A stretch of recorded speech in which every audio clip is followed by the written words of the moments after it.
CAF. Yan ang CAF building. Yan guys.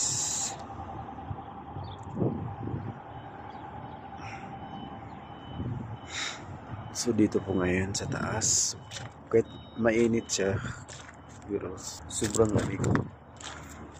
Kaya lahat yung mga tao dito, mga nagtatrabaho, susuot ng sweater na ganito para sa lamig guys. Ito yung